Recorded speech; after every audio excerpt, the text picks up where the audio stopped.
In this video, I'm going to show you how to log out of Grammarly in just a few simple steps. If you're using Grammarly on a shared computer, switching accounts, or just want to sign out for security reasons, this quick tutorial will walk you through the entire process from start to finish. And if this video helps, make sure to hit that like button and subscribe for more easy software tutorials just like this one. Alright, let's get started. First, open your web browser and go to appdo.grammarly.com. Once the Grammarly dashboard loads, make sure you're signed into the account you want to log out of. You'll see the main Grammarly interface, and the sign out option is very easy to find once you know where to look.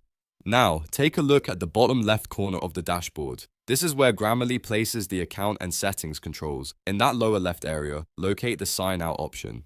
It should be clearly visible, and this is the button you'll use to begin the logout process. Once you find it, click Sign Out. Grammarly will then open a confirmation window to make sure you really want to leave the account. This is a helpful security step in case you clicked by mistake or are working on a device that other people use.